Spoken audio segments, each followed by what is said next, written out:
Hello toi, j'espère que tu vas bien, bienvenue sur ma chaîne, bienvenue chez Laurie's Art & Books. J'espère que tu vas m'entendre, j'ai pas mis de micro donc je compte sur le micro de la caméra comme depuis plusieurs vidéos d'ailleurs. Sauf que là je viens de me réveiller littéralement, je me suis juste quand même brossé les dents, lavé le visage, tu connais, j'ai lâché mes cheveux, ils étaient attachés et du coup j'ai un peu de mal à pousser la voix comme je fais d'habitude pour que vous m'entendiez. Il faut vraiment que je mette un micro quoi parce que c'est vraiment pas mon truc de parler fort comme ça dès le matin. Ça va toi? J'espère que ça va. On est samedi X août, en tout cas on est un samedi et j'ouvre un reading vlog à thème. Ça va être un week-end en bulle. Alors le concept du week-end en bulle, je t'avoue que je n'ai aucune idée de qui l'a créé parce que je l'entends dans tellement de chaînes que voilà, je saurais pas te dire qui l'a créé. Et dans tous les cas, le concept tient dans le nom en fait. C'est un week-end où on ne va lire que du graphique, où on va un peu binger du graphique. En fait, j'ai tendance à diminuer ma palle roman, très lentement d'ailleurs, vu que je lis assez lentement. Mais je mets de côté mes graphiques, alors que c'est moi qui les ai achetés, c'est moi qui les ai ramenés à la maison, ça veut dire que je veux les lire quoi. Donc à un moment donné, il va falloir les lire. On est samedi, il est 9 h du matin. Et j'ouvre ce petit vlog. Par contre, j'ai une réunion entre 11 h et midi et je vais devoir travailler à partir de 10 h pour préparer cette réunion de 11 h. Donc je vais pas non plus lire tout le temps, c'est-à-dire qu'on n'est pas dans un readathon, on n'est pas dans un challenge, je sais pas quoi. Je vais juste essayer de maximiser mes lectures graphiques ce week-end et mes lectures de façon générale au final parce que je vais quand même avancer sur mes livres romans que j'ai en cours qu'il faut que je finisse. Alors, on lit quoi ce week-end? Très rapidement, il y a 4 ici et 5 ici, donc 9 petits ouvrages que je voudrais lire. Je vais commencer avec les mangas très rapidement. Première chose, j'aimerais finir les 3 tomes de Priest que j'ai. Je t'ai présenté Priest dans un précédent vlog, je crois, j'espère. Mais en gros, j'ai lu le tome 1. Si, je l'ai présenté parce que je l'ai même chroniqué. J'ai lu le tome 1, j'ai bien aimé. J'ai les tomes 2 et 3 à la maison que j'avais eu gratuitement d'ailleurs sur l'application Give. Du coup, je vais finir ça et puis si ça me plaît, je sais pas si je vais acheter la suite. Je vais peut-être essayer de voir si je peux avoir la suite pareil en don quelque part ou alors en seconde main très peu cher parce que c'est un vieux manga et j'ai un peu la flemme de l'acheter plein pot. Ensuite, je vais devoir me refaire les 3 tomes de Kaiju, enfin devoir. En gros, j'ai lu le tome 1 de Kaiju il y a un moment, j'en avais même parlé sur cette chaîne. J'avais bien aimé, c'était pas un seinen mais je crois que c'est shonen. Je sais pas si c'est classé seinen ou shonen mais il n'y a pas tant de violence que ça de mémoire. Donc je crois que c'est shonen. Assez classique où on est dans un monde où il y a des monstres qui ont apparu. Bon, je m'arrête là parce que je te ferai les synopsis à chaque fois que je te parlerai des mangas. Enfin des œuvres, mais je me rappelle plus, ça fait quelques mois que je l'ai lu et moi les graphiques c'est comme ça, c'est si je lis qu'un seul tome et que j'arrête, faut pas arrêter longtemps en fait parce que sinon j'oublie. Il y en a même d'autres genre Solo Leveling etc. À chaque fois que je reprends je suis en mode qu'est-ce qui s'était passé au dernier tome, je me rappelle plus, donc je vais relire le tome 1 vu qu'il y en a qu'un, il est pas très long, ça va me prendre 15-20 minutes, enfin j'espère pas plus, et je vais me lancer sur les 2 autres que j'ai à la maison, soit le tome 2 et le tome 3. Alors avant-dernier manga, il s'agit du tome 2 de le monstre d'Einstein, pardon, de Ryu Miyanaga. Je t'ai même pas dit les auteurs tout à l'heure, oh tant pis, franchement j'ai un peu la flemme. Je te présenterai mieux les mangas avec les synopsis quand je les aurai. Je dois lire le tome 2 du coup de Le monstre d'Einstein. Pareil, je t'ai fait la chronique du tome 1 que j'avais grave aimé. Donc quand je l'aurai lu, je te rappellerai de quoi parle le tome 1. Je te donnerai un petit peu mon avis sur plus de 50% de la saga, étant donné que ça finit en 3 tomes. Mais je pense que le 3e tome n'est pas encore sorti. Voilà, pour le coup j'ai pas à relire le tome 1 parce que ça fait pas si longtemps que ça.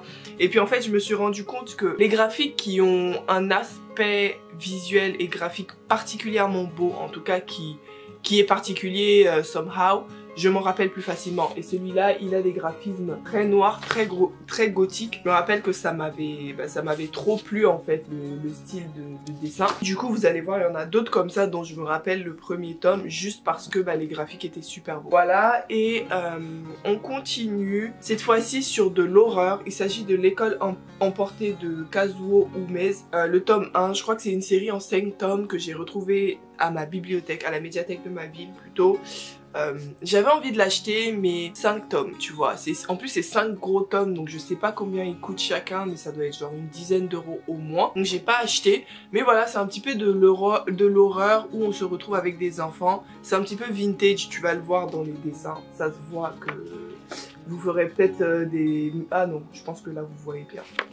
Voilà, les dessins sont un petit peu vintage, donc je crois que c'est assez vieux. Mais voilà, on est dans une école primaire, on a des enfants qui vont se faire, pas kidnapper, mais en fait toute l'école va se... Ouais, c'est un vieux manga, d'ailleurs je vois qu'il a commencé à être publié en 1972, donc je pense que ça a été publié un petit peu de façon épisodique comme ils aiment bien faire au Japon.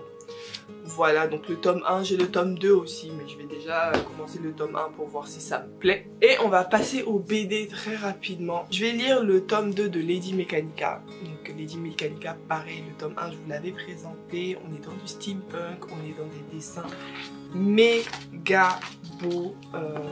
Voilà. Lui, pareil, en fait, je me rappelle très bien du tome 1. À cause de des dessins. Comme quoi c'est important, c'est-à-dire que... Ouais, oh là là, à chaque fois que je tourne les pages, je tombe sur des dessins magnifiques. C'est ouf. Donc je vais lire ça. Ensuite, il y a Five Colors de Gianni que j'avais retrouvé, enfin que j'avais trouvé plutôt à Gilbert Joseph pour 2 €. Et j'avais eu un crush sur la colorimétrie et les dessins. De toute façon, je t'en montrerai plus. Pour le coup, je sais qu'il y a plusieurs histoires différentes de 4 personnages, non 5 personnages, Red, Blue, Black, Yellow and White. Et c'est des nouvelles qui parlent un peu de la vie, des nouvelles philosophiques, voilà. Je sais pas trop de quoi ça parle en plus. Ensuite, je vais lire Ombran de Bastien Lextrait et Julien Anoto aux éditions Aquileos que j'ai trouvé à la médiathèque de ma ville. Donc ce qui m'a attiré vers Ombran, c'est tout simplement, encore une fois, les dessins. De toute façon, avec moi, c'est toujours les dessins. Je vais pas te dire le synopsis parce que celui-là, je m'y connais pas trop, mais je sais que Ombran, personnage principal, est un personnage un petit peu surnaturel qui a été créé par hasard. Elle est apparue comme c'est écrit derrière. Et le dernier de la liste pour ce week-end, sauf si je finis tout en avance et qu'il faut que j'en ajoute. Il s'agit de Aunt Elizabeth que j'avais eu pareil à Gilbert Joseph pour je sais plus mais pas cher. Et j'avais eu un crush.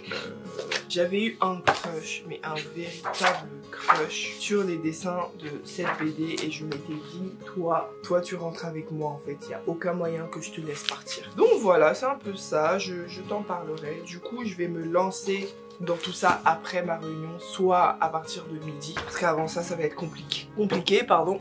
J'ai pas déjeuné encore. Voici ma petite infusion, je sais plus quoi. Il y a du bissap en tout cas dedans, enfin de l'hibiscus et plein de trucs, des morceaux de pommes, des trucs comme ça, j'aime trop ça. Je viendrai te faire un update à chaque 3 graphiques, voilà, comme ça ce vlog n'est pas trop long. Allez, à tout à l'heure.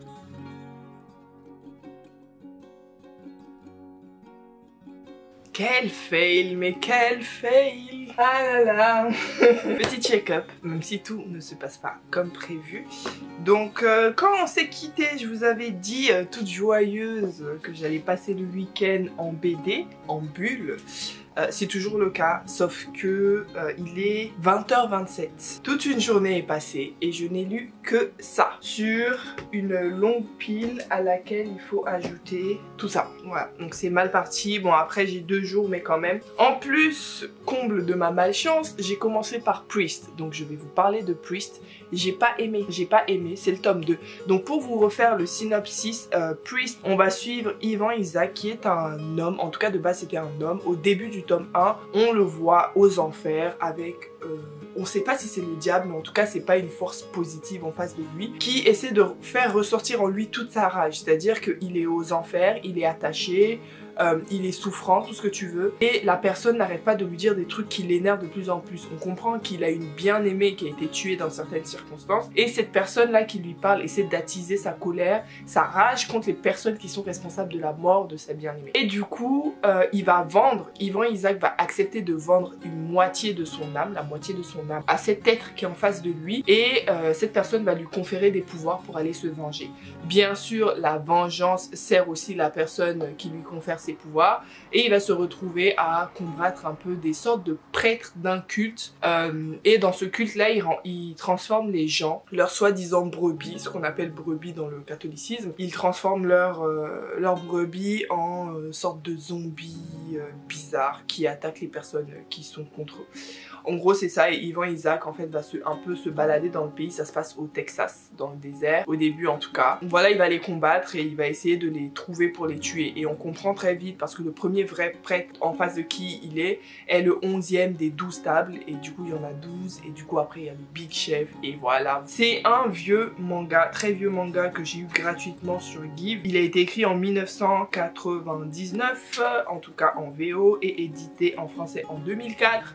Donc bon, il est très vieux et je pense que c'est pour ça qu'on a des... on a un synopsis tellement classique, même les dessins, hein, je vous ai pas montré tout à l'heure, je pense pas. Les dessins sont assez classiques, la seule originalité vient du fait que...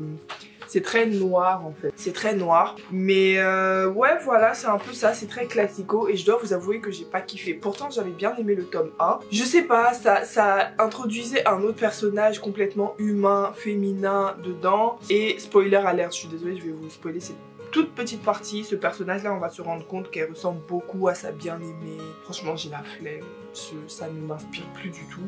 Et du coup commencer par ça en fait à tout cacher, et après j'ai dormi. Et bref, là il est 20h30 et depuis j'ai eu le temps de faire 2-3 trucs et de lire ça et ça. Donc je vais vous parler de ces deux là. Donc pour commencer avec Five Colors, que comme je vous ai dit j'avais eu à Gibert pour 2 €. Donc ça a été fait par une boîte, enfin une entreprise, en fait ça s'appelle Jianyi, mais c'est pas une seule personne en fait, c'est tout un studio. Et en fait c'est une sorte de BD très onirique et très philosophique en fait. Et c'est pareil pour les deux, vous allez vous en rendre compte. Où on a 5 histoires, on suit Red, Blue, Black, Yellow et White à partir de 5 histoires. Ces Red, Blue, Black, blablabla, ce ne sont pas forcément des personnes, mais en fait ça va être un groupe de personnes qui vont vivre certaines choses, et c'est comme si on suivait des tranches de vie, mais des tranches de vie particulièrement dures de ces personnes-là. Ou alors il y a une histoire où on suit toute la vie, mais très rapidement. Et c'est comme des petits contes mignons, sans prétention, mais vraiment très mignons. À part la dernière, je vous avoue, qui pour moi avait vraiment un potentiel pour faire un truc de fou malade. Et en fait, elle faisait genre 2-3 pages, même pas. Pour moi, la dernière, elle est vide, je la compte pas dedans. Et le côté philosophique, donc c'est écrit à la toute fin, c'est que en Chine, déjà le chiffre 5 possède différentes significations. Ça peut renvoyer aux 5 éléments: métal, bois, eau, feu et terre. Et en moralité, ça peut évoquer le don de soi, la justice, la raison, la sagesse. Et les couleurs qu'ils ont choisies pour chacune de ces histoires ont toutes une signification. Et effectivement, lorsque j'ai lu ces significations, j'ai retrouvé en fait l'essence de tout ça dans chacune des histoires. Du coup, c'était sympa. Sans plus, je vous avoue que je sais pas quel est le prix original normalement de cette BD, mais je l'aurais pas acheté cher. Je l'aurais peut-être, comme celle-là, emprunté à la médiathèque, mais j'aurais pas mis mon argent dedans. Mais pour autant, c'est très onirique, c'est mignon en fait, ça se lit en... pas longtemps, tu comprends pas forcément tout, mais tu n'es pas censé tout comprendre. Il y a très peu de texte aussi, je l'ai pas dit, mais genre, il y a des nouvelles dedans qui sont avec 0 texte. Et c'est vrai que parfois tu peux être perdu. On continue avec Ombran, donc de Bastien L'extrait et Julie Anoto, aux éditions Akileos. Bon, franchement, Ombran, pareil, petite déception parce que j'en attendais vraiment plus. C'est une histoire encore plus onirique, où en fait on a 2 timelines qu'on suit. On a un vieux monsieur qui va raconter une histoire à un groupe d'enfants. Et déjà dans cette timeline là du vieux monsieur, on est dans un monde où les humains sont obligés de vivre dans des sous-sols parce que le monde a été recouvert de glace. Et le monde est très dangereux, etc.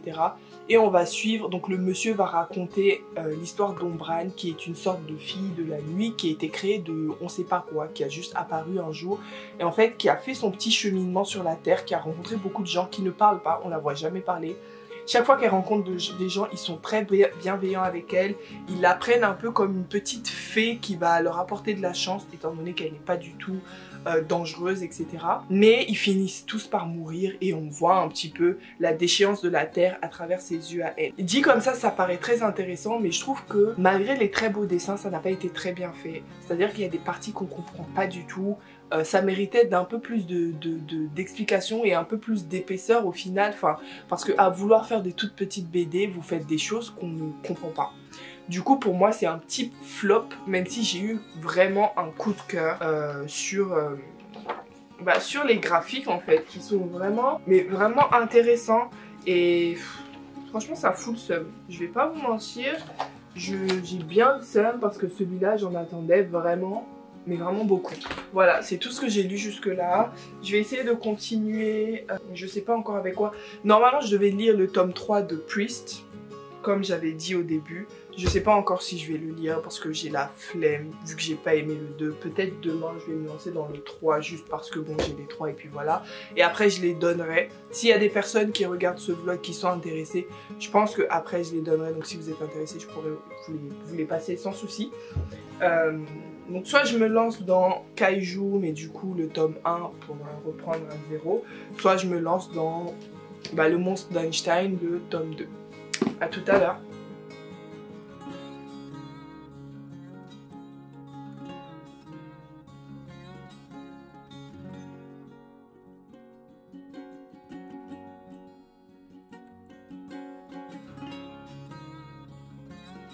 Bon, on est le lendemain, on est dimanche.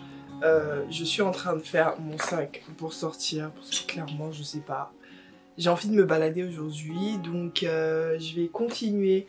Entre temps, hier j'ai avancé, j'ai lu le 2e tome de Le Monstre d'Einstein, but je vais pas vous en parler maintenant. Je vais attendre d'essayer de lire un maximum et ce soir je vous fais un bilan du coup de ce petit week-end en bulle. Hein. Je ne vais pas prendre ma caméra dehors parce que j'aime pas trop ça et puis ça va être un peu lourd. Je vais peut-être filmer des petits trucs avec mon téléphone. Donc s'il y a un changement de qualité ou de type de son, c'est normal. Voilà.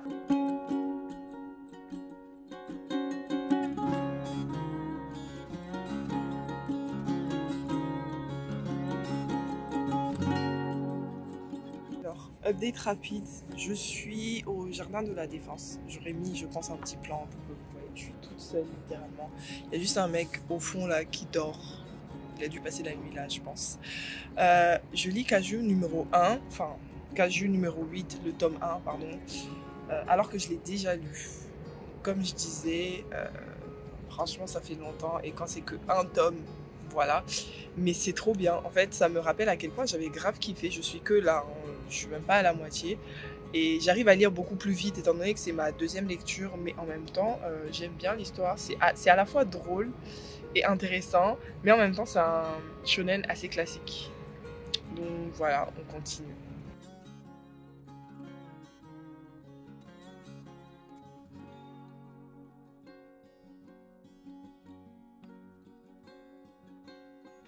Bon les gars, on est dimanche fin de journée, il est genre 19 h et je pense que je vais m'arrêter là parce que j'ai plein de choses à faire avant la reprise demain, donc lundi. Du coup, hier je vous ai parlé de ces 3 là. Vous devez vous en rappeler vu que c'était il y a 2 secondes, parce que j'allais dire j'espère que tu t'en rappelles. Non mais bref, c'était pas fameux, voilà.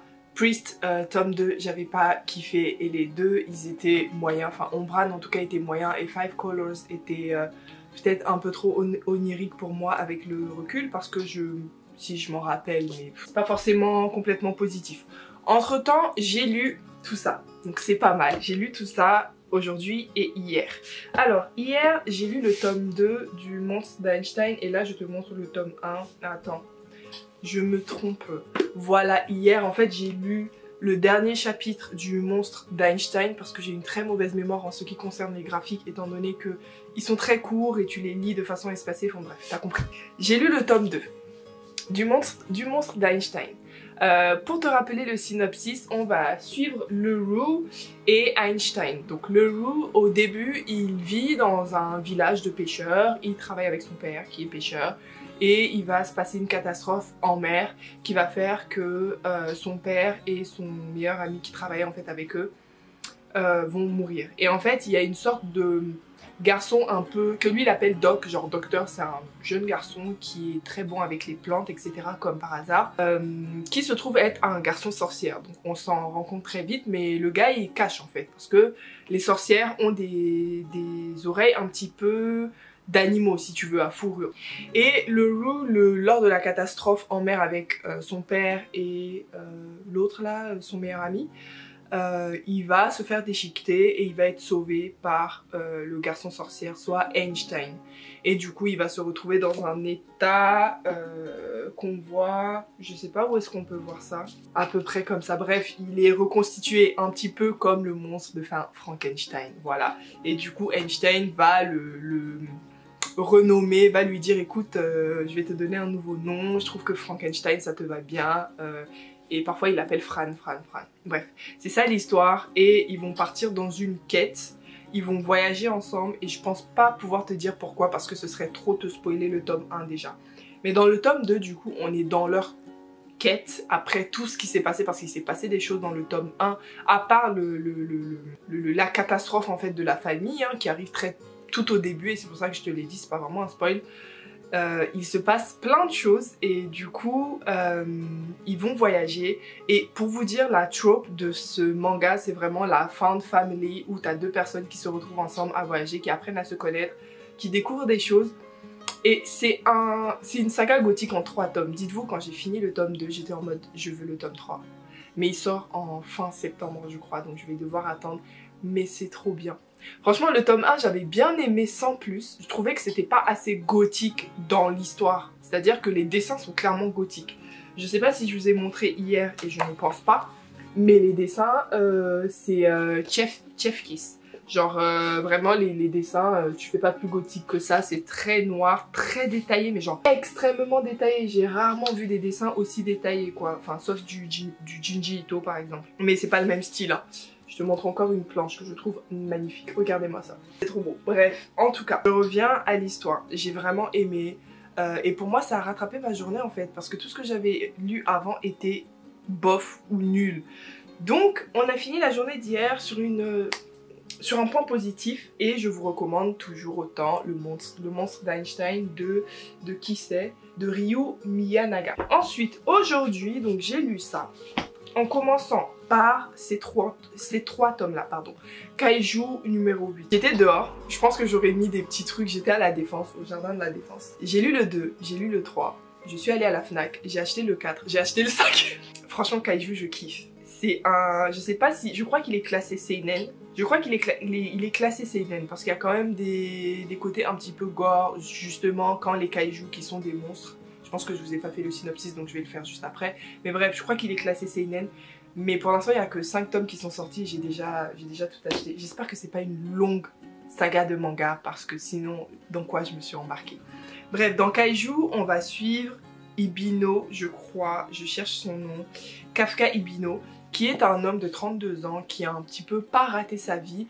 Mais disons qu'il n'a pas réussi comme il le croyait. On est dans le Japon où il y a des kaiju. Les kaiju sont des monstres qui apparaissent, on ne sait pas d'où, de quelque part comme ça, et puis qui détruisent tout, et puis qui mangent les gens, et puis voilà, c'est juste des monstres qu'il faut tuer quoi. C'est typique des mangas pour le coup, typique des shonen et des seinen, bref. Et Kafka, quand il était jeune, il s'était promis avec sa meilleure amie de faire partie d'une certaine unité d'élite qui détruit les kaiju. Et là, on le voit, on le rencontre directement à ses 32 ans, sauf qu'il n'est pas vraiment dans cette unité, il est nettoyeur. C'est-à-dire qu'il fait partie des équipes qui nettoient lorsque les unités d'élite ont tué les kaiju. Je tiens à préciser que je suis habillée, hein. Je vois depuis tout à l'heure dans le reflet qu'on me voit comme si j'étais nue. Non, en vrai, c'est pas grave, hein. On n'a pas de pudeur ici, c'est pas... Vous allez voir mes belles clavicules. Anyway, en tout cas, il fait partie des nettoyeurs. Et sa meilleure amie d'antan, du coup, elle est chef d'escouade de trucs d'élite. En gros, c'est l'une des meufs les plus badass. Genre, elle est trop forte, tout le monde est fan d'elle, etc. En fait, lui, c'est comme si lui, il avait raté sa vie. Et depuis, les deux ne se parlent plus. Enfin, ils sont plus en contact, en fait. Et il va se passer quelque chose. Je vérifie si c'est dans le synopsis, sinon je vais grave vous spoiler. Attendez. Ouais. Donc je peux vous le dire, en fait il va se passer quelque chose de très dangereux qui va faire qu'il va finir à l'hôpital. Et à l'hôpital il y a une créature qui va venir, genre une petite créature, genre comme une petite bête mais grosse comme ça, qui va venir devant lui, il va être choqué, il va ouvrir la bouche en mode pour crier et elle va rentrer dans sa bouche et en fait il va l'avaler, bref, il va la grailler sans faire exprès. Et du coup, son corps va se transformer et il va devenir en fait mi-humain, mi-kaiju, sauf que lui il a gardé son âme d'humain. C'est juste qu'il a du mal à contrôler un petit peu ses pouvoirs, enfin en tout cas les capacités que son corps a acquis. Et du coup on va le suivre dans ses aventures entre guillemets. Bien sûr vous vous en doutez, il va essayer de le cacher parce que sinon il va devenir la cible numéro 1, enfin c'est un kaiju quoi. Et en même temps, il n'a pas perdu son rêve de faire partie de l'unité d'élite. Donc c'est une situation assez cocasse. Pour le coup, au début, je me disais, c'est un synopsis basique de chez basique, ça va pas être ouf, mais pourquoi pas. Je saurais même pas vous dire pourquoi c'est trop bien, mais c'est trop bien. Les personnages sont assez intéressants, on a des personnages badass et pas trop, on a des méchants badass. Je vais pas dire pas trop parce que les méchants ils sont quand même hyper badass et forcément ça va un peu plus loin que juste les grands méchants kaiju écervelés et les humains qui essaient de les tuer et lui qui va aider les humains à tuer les kaiju. C'est pas juste ça, ça va beaucoup plus loin, donc je vous conseille aussi Kaiju numéro 8 de qui? De Naoya Matsumoto aux éditions Kaze. Shonen. Ah, il y a écrit Shonen ici. Ok, Shonen. Voilà, et du coup, bah, je vais pas tarder à lire. En fait, j'ai failli enchaîner cela et après, je me suis dit, Laurie, garde-en un peu, tu vois. Du coup, je pense que je vais les lire peut-être dans les semaines à venir, mais un par un, tu vois. Je vais pas enchaîner les deux direct. Bref, on continue. J'ai lu quoi d'autre? J'ai lu Lady Mechanica, donc le tome 2 de Benitez et Steigerwald. Donc Lady Mechanica, je vous en avais parlé je crois pendant un vlog il y a quelques mois. J'avais lu le tome 1, je crois que c'est en 4 tomes, 4 ou 6 tomes, c'est un nombre de ce type là. Et déjà c'est toujours aussi beau. Je pense que j'aurais pris déjà des plans pendant la petite interlude que je vais vous mettre. Mais je vais essayer de vous remontrer 2-3 plans. Mais bon, Lady Mechanica, c'est du steampunk. On suit Lady Mechanica qui est une détective qui se pose des questions sur l'origine de son corps, dans le sens où elle a des parties de son corps qui sont mécaniques. Et elle ne sait pas qui l'a créée, qui l'a faite comme ça en fait. Elle n'a pas de souvenirs et du coup nous on va la suivre un petit peu dans ses aventures et en même temps on suit le fil rouge. Il y a des grands méchants, etc. etc. Donc là c'est le tome 2. Pour être franche avec vous, jusqu'à 80% du récit, j'étais en mode j'aime bien, j'ai envie de continuer. Sachant que l'histoire même de Lady Mechanica n'est pas fou. Je vais vous le dire, c'est pas une histoire de ouf, mais vous me connaissez, je suis très très sensible au dessin, au graphisme, etc. Et bah, je comptais continuer parce que c'est une histoire relativement intéressante. Mais ça c'est quoi ça? Je crois que j'ai pas tout lu, hein. Je crois que j'ai pas tout lu parce que je découvre des trucs à la toute fin. Puisqu'ils avaient fait une interlude et bref, je m'égare. Mais ouais voilà, bref, c'est le début du tome 3 en fait qu'ils ont mis à la toute fin après une interlude pleine d'illustrations, voilà. Donc je comptais continuer même si l'histoire n'est pas exceptionnelle. Par contre, arrivé à la toute fin, je me suis dit non. Finalement, je vais pas continuer Lady Mechanica parce que l'auteur fait des trucs que je n'aime pas. Déjà à la fin, on se retrouve dans un cas où on a des Anglais, je crois, qui partent sur le continent africain pour découvrir une cité cachée, pour découvrir des trésors. Je déteste cette trope-là de l'occidental qui va aller dans un pays autre que le sien, forcément un pays moins développé, c'est toujours comme ça, pour chercher un trésor. Je ne suis pas en train de dire que par essence c'est problématique, non. Je suis en train de dire que je déteste ça, j'en ai marre de le voir partout. Et il y a ça qui se passe. Et bien sûr ils vont arriver, tu vas avoir des autochtones qui vont les guider, puis comme par hasard, eux ils vont découvrir la cité, nanana, bref. Il y a un peu de ça à la fin, j'ai pas aimé. Et en plus de ça, les illustrations bonus dont je vous parle, qui ont fait en fait que je n'ai pas vu la toute fin, enfin les quelques planches de la fin, ce sont des illustrations qui m'ont énervé pour les raisons suivantes. Donc je vous remets celle-là par exemple, je sais pas si vous allez le voir, mais elle a un poncho sûrement sud-américain et elle a des traces sur son visage comme si elle avait pas des scarifications, mais tu sais, les traces que certaines cultures vont mettre sur elle et qui ont des significations tout simplement. Déjà, j'ai pas aimé ça et il y a quelque chose d'autre qui a été vraiment un red flag, c'est ça. Voilà. Donc en fait, c'est Lady Mechanica avec, je sais vraiment pas comment ça s'appelle, mais je sais que c'est quelque chose qui est important dans la culture d'un des pays sud-américains par rapport aux personnes mortes, enfin, aux âmes des morts, si tu veux. Et je déteste quand on se sert des rites, des religions, des croyances de certaines cultures pour les passer comme si c'était des costumes. C'est-à-dire que là, on est sur des illustrations qui servent à rien. C'est des illustrations qui sont là juste pour être belles. L'histoire est finie, on est juste sur des illustrations. Pourquoi est-ce que tu restes pas dans ton côté steampunk et pourquoi tu essaies de faire ça? Pourquoi? Que vient faire l'Amérique du Sud là alors que Lady Mechanica elle est dans un monde plutôt anglais, je sais pas, je pense que c'est l'Angleterre il me semble, Angleterre, steampunk, etc. Mais qu'est-ce que tu viens mêler ça en fait? Bref, ça fait 2 red flags pour moi, donc Lady Mechanica c'est vraiment dommage, mais c'est vraiment des trucs qui m'énervent et en plus l'histoire elle est pas ouf, donc j'ai vraiment le seum. Les dessins sont beaux, mais je vous recommande pas, juste pour ça. Je sais pas si je vais vendre mes 2 premiers tomes parce que quand même c'est 15 € le tome, hein, c'est 15 € l'unité. Ah j'ai le seum. Je vais pas vous mentir, j'ai grave le seum, j'ai grave. Et le dernier ouvrage dont je vais vous parler, c'est une déception. Comme quoi il y a vraiment eu pas mal de déceptions ce week-end. Il s'agit de Anne d'Elisabeth. C'est pourtant celui sur lequel je mettais beaucoup d'espoir à cause de, encore une fois, ses graphismes. Et là vous pouvez voir à quel point je suis une pigeonne pour tout ce qui est illustration. Voilà, ça m'apprendra à me baser sur ça pour croire que les histoires sont bien. En fait, j'aurais dû faire mes recherches avant et j'aurais dû surtout regarder les revues Goodreads ou autres.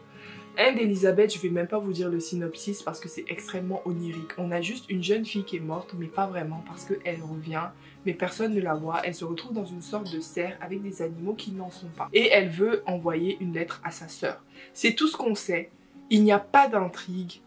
On ne sait vraiment pas, on sait qu'il y a quelque chose de mystérieux avec sa sœur aurait des pouvoirs, on ne sait pas comment elle est morte, elle-même elle n'est pas sûre, tout est trop flou. En fait c'est une histoire opaque où tu arrives au milieu, on ne t'explique rien et tu es censé comprendre au fur et à mesure, sauf qu'on comprend rien. On ne comprend rien du tout et à la fin il n'y a pas de résolution, on se retrouve au même point de départ, enfin rien. Et en plus après que j'ai fait mes recherches, parce que normalement c'est un tome 1, bah en fait les tomes d'après c'était censé être en 3 tomes et ils sont pas sortis. Et il est sorti depuis genre 2012 et sur internet il est écrit qu'il n'y aura pas la suite. Donc j'ai trop le seum. Voilà, cette histoire est nulle, je ne recommande à personne. Et je sais même pas si je peux le revendre parce qu'il est un petit peu abîmé, mais c'est vrai qu'il est très beau. Juste pour vous montrer à quel point il était beau. À la toute fin, on a la lettre en fait qu'elle voulait envoyer à sa sœur. Donc je vais vous la montrer si elle veut bien sortir, ma chère lettre. Donc on a cette lettre là. Donc il y a une vraie mise en scène, hein. Complètement manuscrite, il y a des parties où tu as du mal à lire et tout, j'ai essayé de la lire. Et on a en plus une carte d'un portrait en fait qui a été fait du protagoniste, enfin du personnage principal. Donc voilà un peu, pour moi c'est super dommage. J'ai le seum, franchement les gars, j'ai trop le seum. Je me fais trop avoir par les BD, ça me fout le seum. Tu me diras par les livres aussi. Mais les BD ça coûte plus cher, donc en fait j'ai encore plus le seum. Bref, voilà, c'était tout pour moi, c'est tout ce que j'ai lu. Entre temps, je vais juste vous montrer ce que j'ai acheté. Peut-être un book-haul, mais voilà. Ça sera pour l'automne. C'est du Junji Ito, Zone Fantôme. Je l'ai acheté parce que je l'ai vu sur le compte de... j'ai oublié son nom. Je suis désolée, je crois que c'est Frisson quelque chose. Ah, il y a Kaliboukin, je crois. Kaliboukin, que je suis sur Instagram. Putain, à chaque fois que je veux cliquer sur son compte, ça marche pas. Ouais, voilà.